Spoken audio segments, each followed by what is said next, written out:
Bonjour, je suis Judy et je sers au centre de vie dans différents secteurs. J'ai aujourd'hui l'honneur de vous accueillir sur ce message. Préparez-vous donc à prendre vos notes, sortez vos Bibles, soyez bénis et bon visionnage. Bonjour à tous, c'est vraiment un privilège de pouvoir vous retrouver ce matin. Aussi de partager ce que le Seigneur a mis sur mon cœur. Dans ce beau thème qui est le nôtre, qui nous occupe ces derniers temps, comment plaire à Dieu, comment être un homme, une femme selon le cœur de Dieu. Est-ce que ça va juste jouer pour la projection? Il faut que je fasse un plein écran, mais il faut que je vois où il est passé. Ok, super. Au moins un peu de verdure. Il a disparu. 2 secondes. Voilà.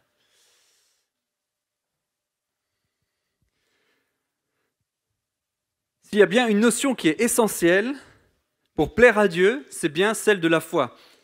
Olivier Favre nous en a parlé la semaine dernière et a donné vraiment une belle introduction aussi d'une église qui est pleine de foi. Et j'aimerais prolonger sur cette dynamique de la foi. Et pourquoi on peut en parler? C'est que sans la foi, il est impossible de plaire à Dieu. Hébreux 11, 6. Sans la foi, il est impossible d'être agréable à Dieu, car il faut que celui qui s'approche de lui croie que Dieu existe et qu'il récompense ceux qui le cherchent.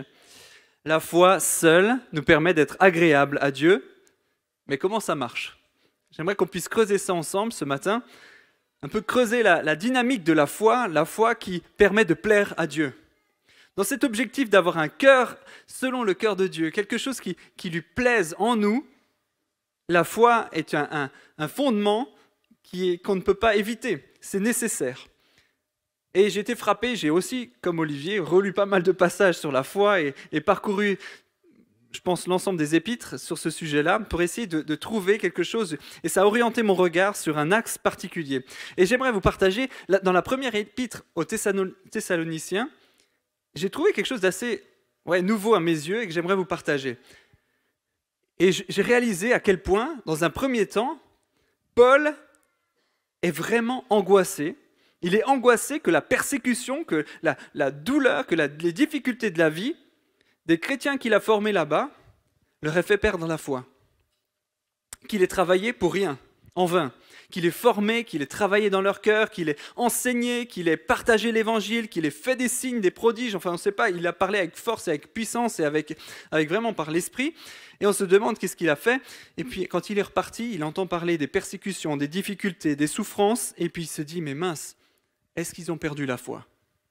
Est-ce qu'ils croient encore en Jésus? Est-ce qu'ils en sont encore à espérer, à croire? Ils sont tenus fermes. Ils s'en inquiètent vraiment. De même sorte qu'il voulait les rejoindre et on voit dans son cœur de l'inquiétude profonde. Alors déjà, visiblement, on peut croire que pour Paul, il était possible que les chrétiens perdent leur jeune foi lorsque la vie devient difficile. Et ça m'a challengé, je dis oui, c'est vrai, quand les difficultés sont là, parfois les jeunes poussent. Je lisais encore avec mon garçon hier la parabole du semeur et des semences qui tombent sur la terre, et puis de temps en temps ça tombe sur le chemin, ou lorsque c'est caillouteux, ou lorsqu'il y a les ronces qui arrivent. Oui, la foi peut être étouffée par les soucis de la vie, la foi peut être étouffée par les difficultés de la vie. Et heureusement, il a voulu les visiter plusieurs fois, mais ça n'a jamais pu se faire. Et il est là, on le voit, qui trépigne d'impatience de les encourager, de fortifier leur foi de là où ils en sont actuellement. Mais Paul ne s'arrête pas là. Il envoie Timothée les visiter pour prendre des nouvelles. Et là, ouf, on sent le ouf de soulagement de Paul quand il leur écrit, il dit « Ah, ouf, vous avez tenu bon ». Et il est soulagé, on est heureux de le voir là, et il leur écrit en gros « Ok, c'est dur, je vous avais prévenu. La difficulté de la vie chrétienne, je vous avais prévenu, c'est dur. Mais progressez encore. Progressez encore pour plaire à Dieu. » Et je trouvais incroyable, cette phrase m'est apparue comme ça, mais alors qu'ils passent par les moments les plus durs, les plus extrêmes, les plus compliqués, dans leur jeune vie, dans leur jeune croissance spirituelle, Paul est rassuré qu'ils croient encore, mais qu'est-ce qu'il va leur dire? Progressez encore.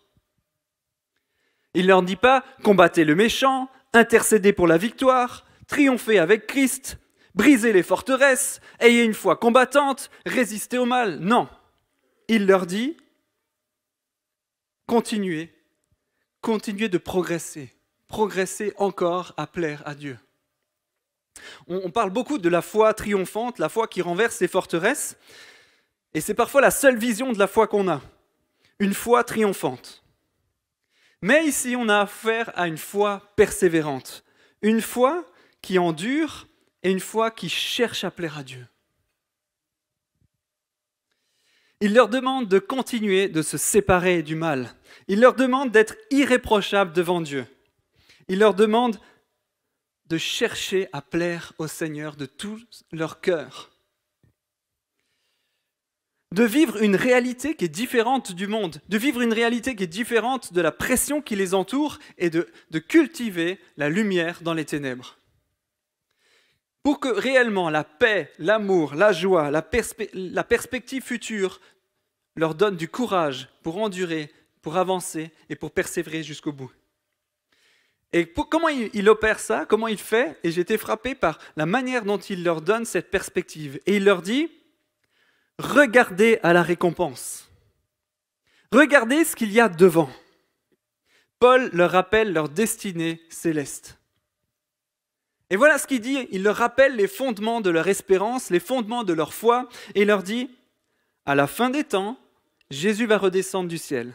Voilà comment ça va se passer, les gars. Jésus, il a promis, il est monté au ciel, et à un moment donné, il va redescendre, il va revenir. Les morts vont ressusciter et le rejoindront dans les airs, et les croyants qui sont encore là, vivants, vont être enlevés et régner avec lui pour toujours. Voilà la perspective, voilà l'espérance, voilà le futur qui doit être une assurance.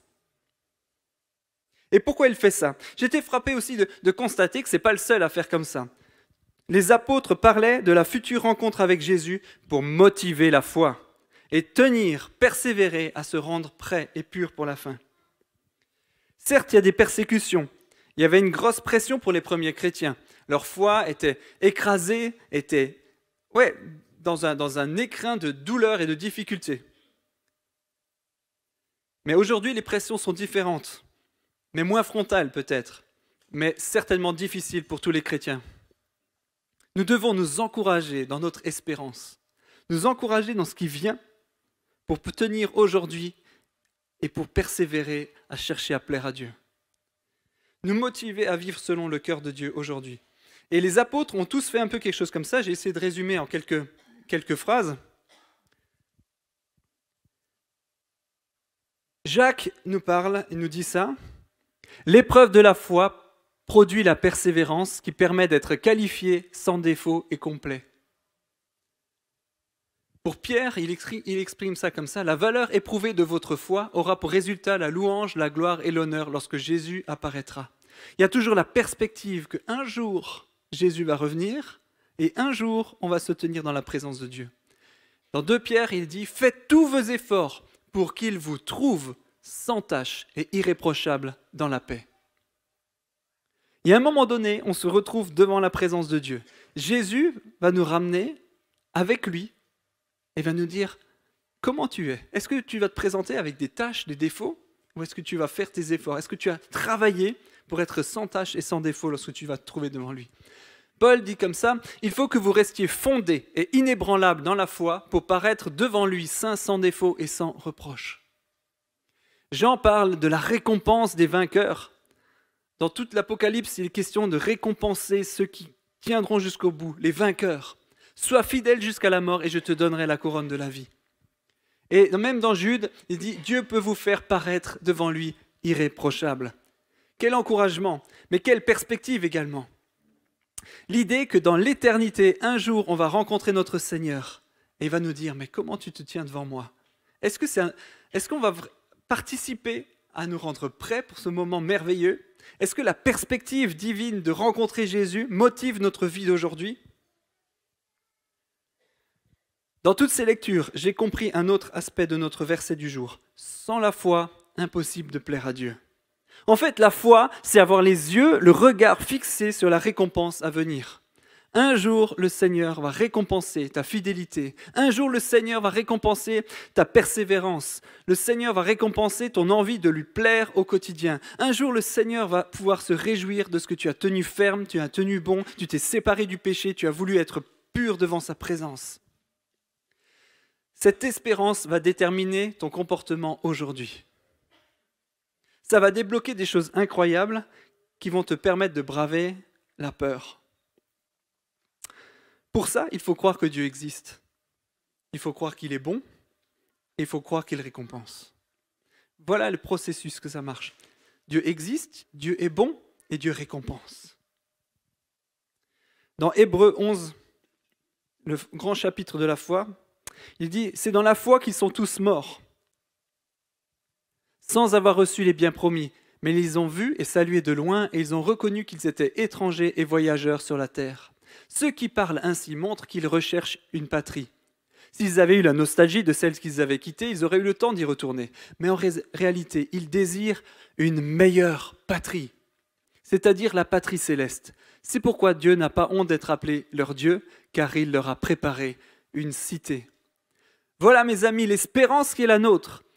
Dieu prépare pour toi, pour nous, une place dans le ciel. Dieu prépare une nouvelle patrie dans le ciel. C'est ton espérance, c'est ta destinée.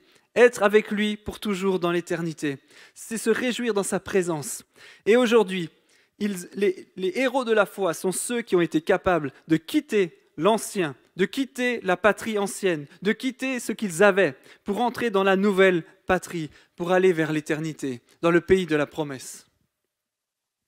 La meilleure patrie, c'est quitter, pour arriver dans la nouvelle, il faut quitter l'ancienne. Et c'est ça la foi. C'est comme ça que Abraham a été honoré et a été appelé le père de la foi. C'est celui qui a eu confiance de quitter tout ce qu'il avait, son confort, ses amis, sa famille, tout ce qu'il avait, pour entrer avec espérance dans une patrie future, dans une destinée que Dieu lui proposait. C'est ça la foi, faire confiance à Dieu pour quitter le monde, ses valeurs, ses plaisirs, ses passions, pour chercher à entrer dans la patrie céleste. De quelle patrie est-ce que je suis ? Est-ce que j'appartiens au monde qui se perd ou au ciel à venir ? Est-ce que je suis dans la peur, la recherche de plaisir ? Est-ce que je suis dans le désir ou dans la perspective heureuse de me tenir un jour aux côtés de Jésus dans le ciel ? Qu'est-ce qui anime ma vie aujourd'hui ? Qu'est-ce qui anime ma foi ? Lorsque je suis plus attiré par me détendre en regardant quelques youtubeurs ou scroller sur Instagram, où est ma foi ? Lorsque je me fâche avec ma femme à propos de broutilles, où est ma foi ? Lorsque j'oublie que je vais me présenter un jour devant le Seigneur, où est ma foi ? Lorsque je vais me présenter avec mes défauts, mes tâches, est-ce que j'en prends conscience que Dieu existe, qu'il est bon, qu'il va récompenser ? Ou est-ce que je néglige tout cela et je vis ma vie comme si ne rien n'était ? Lundi, on était en famille le matin à la patinoire et j'ai été frappé par 2 ados qui ont passé leur temps, tout le temps, sur leur Natel, tout du long. Scroller, faire des photos, tout du long, mais rien profiter à un moment donné, déconnecté de la vie. Je dis, mais à quel point on est accaparé par le monde, par ses plaisirs, par la réalité de ce qui est là, déconnecté de la vraie vie. Et je me suis dit, mais qu'est-ce qu'on fait de notre temps libre ? Qu'est-ce qu'on fait même de nos loisirs ? Est-ce qu'on est vraiment connecté avec la conscience qu'on appartient à une autre patrie que le monde qui se perd ? Est-ce qu'on a cette conscience et cette perspective divine de ce qui va venir et de ce qui est dans le ciel ? Ou est-ce qu'on regarde, est-ce qu'on vit notre vie en oubliant complètement que Dieu existe et qu'il récompense ceux qui le cherchent ? De quelle patrie es-tu ? Lorsqu'il gardait les troupeaux de son père, David aimait louer Dieu, il composait des chants, passait du temps avec Dieu. Daniel était un homme à grande responsabilité, mais dans ses temps libres, il priait. Josué, l'assistant de Moïse, lui, il restait encore dans le tabernacle quand Moïse était déjà parti. Son plaisir, son désir, c'était aimer la présence de Dieu, cultiver ces temps-là, parce qu'il savait que sa perspective était dans le ciel. Il savait qu'il y avait une dimension qui dépassait son quotidien. Il savait qu'il y avait plus de joie et que la récompense de la présence de Dieu sera meilleure pour lui que tous les plaisirs du monde. Et croyez-moi, ce message, je le prêche d'abord pour moi, je le parle d'abord pour moi. J'ai envie, la plupart de mes prières sont orientées vers un Dieu, sont un cri pour Dieu, un cri à Dieu. Seigneur, aide-moi à te chercher plus que toute autre chose. Ma motivation, c'est de chercher à entendre le Seigneur me dire un jour, viens, bon et fidèle serviteur, entre dans la joie de ton maître. Et parfois, on oublie tellement la perspective qui est devant nous. On est accaparé par le monde qui nous entoure et on oublie que notre destinée est dans le ciel, que c'est ça qui anime notre foi. Si chacun des apôtres, dans les lettres qu'ils ont écrites pour encourager l'Église, était motivé par l'espérance, c'est parce que ça a un impact sur notre réalité d'aujourd'hui. Si on sait qui est Dieu, si on sait qui il est, si on sait qu'il récompense, alors on ne va pas perdre notre temps aujourd'hui. Alors on va consacrer notre énergie, notre temps à rechercher sa présence, à vouloir lui plaire, à vouloir développer une envie de le chercher. Et c'est ma prière la plus profonde. Seigneur, aide-moi à être attiré par toi. Attire mon cœur dans ta présence. Attire mon cœur dans une intimité avec toi. Attire mon cœur à regarder aux choses du ciel et pas aux choses de cette patrie qui se perd. Attire à moi dans les temps qui sont libres pour que je puisse chercher plus ta présence, pour que je cherche plus qui tu es. Aide-moi à ne pas me laisser distraire, à me laisser emporter par la réalité du monde, par les réalités parfois des choses qui sont tristes de ce monde, mais chercher la perspective qui est devant, l'espérance qui est devant, la joie qui est devant. Dieu veut t'encourager aujourd'hui par une motivation du ciel, une motivation de le rencontrer un jour pour vivre une vie qui lui plaise. La foi, c'est comme un oignon multicouche parfois. Elle nous permet de saisir les promesses de Dieu pour les amener dans notre réalité. C'est la foi qui saisit l'impossible. Rien n'est impossible à Dieu, c'est une réalité qu'il faut marteler, vivre, expérimenter. C'est plus facile parfois de croire aux mensonges du diable qu'aux promesses de Dieu. Mais la foi, c'est aussi, autant la vision de remporter les choses du ciel, mais c'est aussi garder en perspective notre destinée. Garder l'espérance qui est devant nous pour vivre une vie qui s'aligne à Dieu. C'est chercher à nous présenter devant Dieu sans défaut et sans tâche. C'est être une lumière dans les ténèbres pour rejoindre le Père des Lumières. Gardons les yeux sur Jésus qui fait naître la foi et la mène à la perfection. Donc la foi, ce n'est pas juste attendre un jour avec notre ticket pour le ciel et se dire « chouette, j'ai mon ticket, j'attends que ça passe et quand ce sera le moment, je pourrai entrer au ciel ».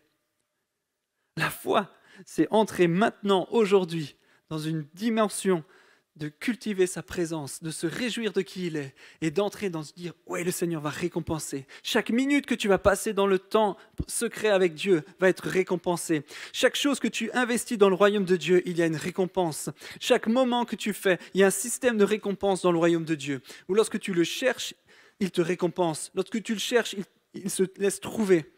Lorsque tu passes du temps, il honore. Lorsque tu donnes de ton argent, il récompense. Il y a quelque chose, il y a un système de récompense dans le royaume de Dieu que parfois on occulte et on oublie. Le Seigneur veut honorer le temps et l'investissement que tu mets dans sa présence. Et j'aimerais t'encourager aujourd'hui, dans cette perspective divine, dans cette perspective qu'un jour, là, si aujourd'hui, tout le monde en était emmené dans la présence de Dieu, est-ce qu'il te trouvera sans défaut et sans tâche ? Est-ce qu'il te trouvera digne d'entrer dans sa présence avec joie ? Ou est-ce que tu entreras juste comme au travers du feu ?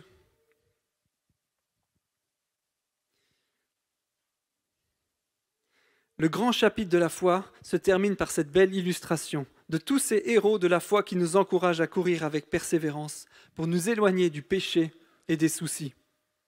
Et j'aime ce passage-là qui est incroyable parce que dans Hébreux 12, la suite, Paul utilise un référentiel qu'il aime, qu'il affectionne beaucoup. C'est la foule des athlètes, les athlètes qui remportent la course. Et lorsqu'il dit que l'ensemble, la nuée de témoins est là pour nous encourager, pour nous supporter, ça veut dire quoi ? En gros, c'est comme s'il y avait tout le stade, les supporters de Xamax ou HCC pour ceux qui sont du haut, sont là pour encourager et dire « Allez, fonce, avance, va jusqu'au bout !» C'est ça la nuée de témoins. C'est tous ceux qui étaient avant nous qui ont remporté le prix. Tous ceux qui ont été avant nous les héros de la foi. Tous ceux qui ont persévéré jusqu'à la fin. Tous ceux qui ont accompli leur course jusqu'au bout et sont là et disent « Vas-y, Avance, courage, vas-y Sophie, jusqu'au bout. Tu vas aller jusqu'à la fin de la course, tu achèveras la course. Vas-y Angélique, garde le cap, ne te décourage pas, jusqu'au bout. Et tu as tous ceux-là qui sont là derrière et te disent « Fonce, Ruth, tu es presque arrivé jusqu'à atteindre le prix, continue jusqu'au bout !» Et tu as toute cette équipe qui est là. Il y a encore un détour à vivre, il y a encore des choses à vivre, vas-y, jusqu'au bout. Et toute cette nuée de témoins sont là derrière et ils sont là comme dans le ciel, comme un écho qui dit « Wow, vas-y, continue, tu y es presque !» Et c'est ça, ce chapitre des héros de la foi. Ceux qui nous ont précédés, qui ont réussi avant nous, sont là pour ouvrir pour nous, comme des supporters dans un stade qui nous encouragent à persévérer jusqu'au bout. Et c'est ça la foi, l'espérance de la récompense, la réjouissance de ce qui va venir, la réjouissance du Seigneur qui te dit « Bravo, tu es allé jusqu'au bout, tu as persévéré !» Et j'aimerais qu'on s'encourage aujourd'hui, dans nos situations compliquées, dans nos situations difficiles, à se dire, il y a une perspective ailleurs, plus loin. Il y a la ligne d'arrivée qui est là devant.